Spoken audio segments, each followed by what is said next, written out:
Assalamualaikum warahmatullahi wabarakatuh. Bismillah, alhamdulillah, apa kabar teman-teman semua, sahabat-sahabat panitia pengelola kegiatan 10 Muharram 1447 Hijriah, terutama yang ada di Kelurahan Tengah dan sekitarnya. Semangat selalu, semoga kita semua berada dalam ridho Allah Subhanahu wa Ta'ala. Nah, terkait dengan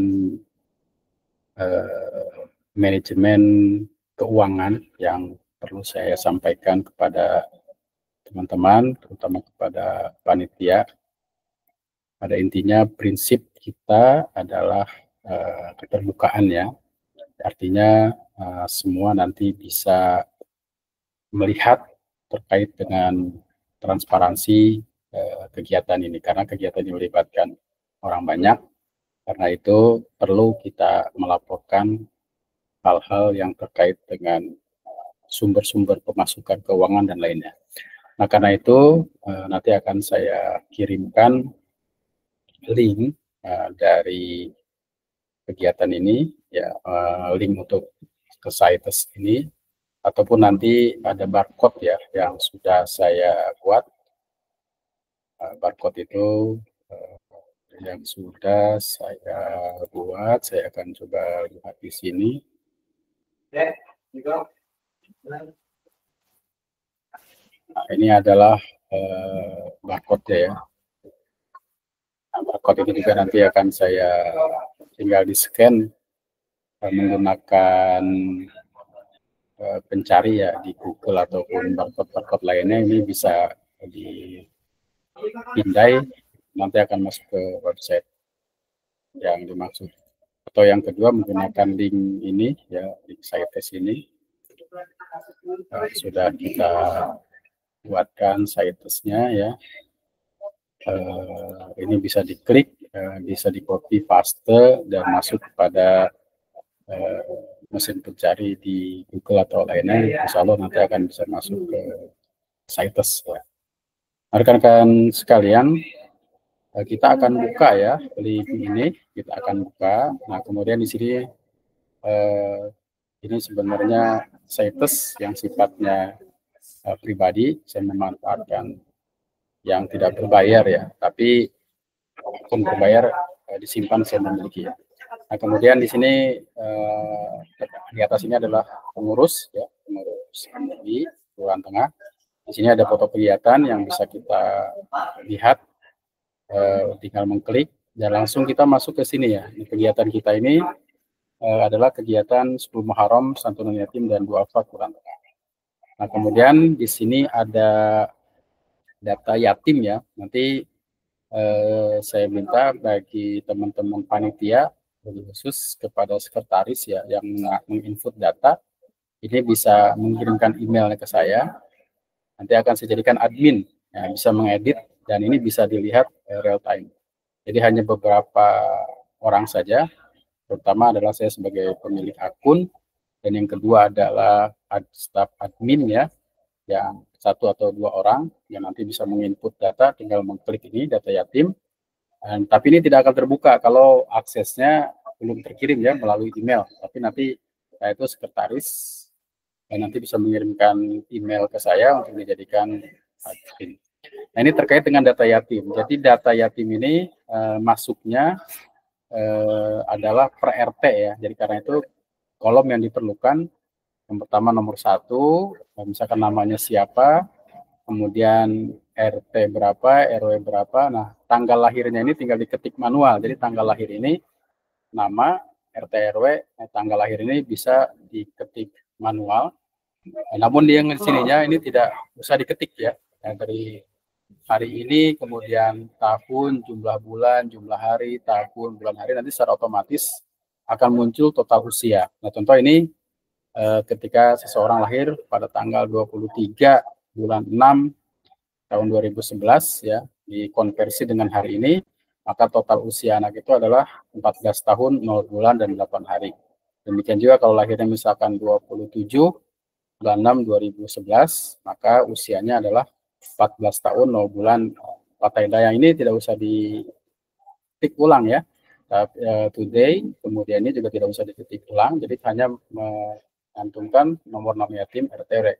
Dan ini juga kenapa hanya seperti ini, karena kalau kita ingin mendalami siapa yatimnya itu juga harus memiliki keterlibatan terkait dengan RT RW-nya. Jadi kita simpel saja.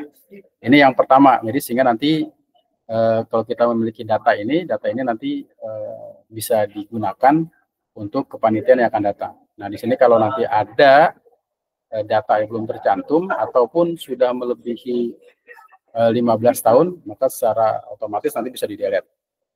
Nah, kemudian yang kedua adalah terkait dengan laporan keuangan. Nah, laporan keuangan ini yang selama ini menjadi kendala kita adalah terkait dengan keuangan ini, laporannya terkadang memang memerlukan waktu yang tidak sederhana. Nah, karena itu saya akan membuat sederhana tapi merekam terkait dengan keuangan yang masuk dan keluar dalam satu buku kas, bahasa kita buku kas, tapi saya tulis di sini adalah laporan keuangan, atau mungkin nanti menggunakan istilah yang disepakati oleh panitia. Yang jelas di sini adalah terkait dengan jurnal ya, untuk keluar masuk keuangan bisa tercatat dengan baik. Nah, kemudian di sini yang diperlukan adalah yang kita pahami adalah dari uraian ini. Kalau uraian ini diterima, berarti uang itu masuk. Maka kita tulis di kolom pemasukan. Nah, karena pemasukan kita ini kan ada dua, tidak boleh tercampur antara data yatim dan kepanitiaan.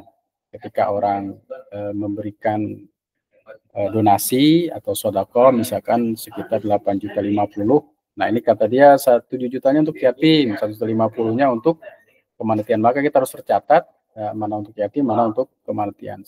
Sehingga nanti ketika pemasukan ini juga di dalamnya ada total jumlah ya, ada jumlah.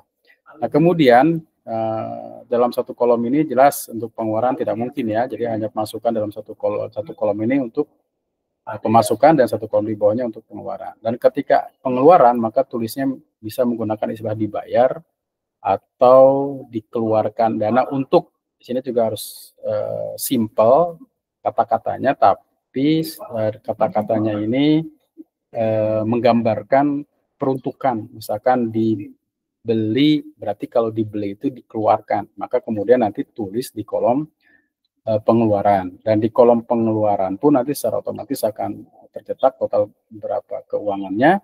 Dan kalau kita memang memerlukan kwitansi, itu bisa menggunakan tanda bukti dipoto, ataupun mungkin di sini dikasih kode saja nomor berapa kwitansinya, karena memang tahapannya kalau kita ingin memperlihatkan dengan link dan foto itu cukup memerlukan waktu lagi untuk menguploadnya. Tapi yang sederhana saja, yang penting dokumen catatan-catatan itu dimiliki oleh panitia, sehingga nanti lampiran itu menjadi data yang sifatnya bisa dibuka sesuai dengan kepentingan. Dan kemudian nanti pada saatnya kita akan melihat di akhir ya, total masuk dana itu untuk yatim berapa, dan yatim berapa, kemudian untuk operasional berapa, kemudian juga nanti sesuai dengan keperluan, seandainya memang duafa juga diperlukan, kita bisa membuka kolomnya. Yang penting ini adalah hal-hal yang memang terkait dengan pelaporan, sehingga ketika ini sudah selesai dan juga di akhirnya akan ada nominalnya ya, sisanya atau lainnya, itu nanti akan digunakan untuk pengurusan selanjutnya. Nah, saya pikir itu ya terkait dengan bagaimana kita mengelola yatim, dana yatim pada saat ini ya, mengelola dana yatim untuk tahun ini, karena memang sekarang zamannya sudah berada. Dan kemudian di sini juga saya mencantumkan barcode ya untuk donasi. Nah, donasi ini memang sudah terbentuk ya Sodako Sosial Masyarakat Cibinong, namun sampai saat ini belum terkelola secara baik ya. Karena itu nanti ini memang kalau mau ditegaskan, kita perlu membentuk orang-orang yang menjadi siap untuk membela ya kepentingan yatim melalui donasi. Nah, ini pun insya Allah ketika uang masuk real time, ketika menggunakan barcode ini langsung masuk ke saya, dan memang peruntukannya pun insya Allah akan terbaca untuk yatim.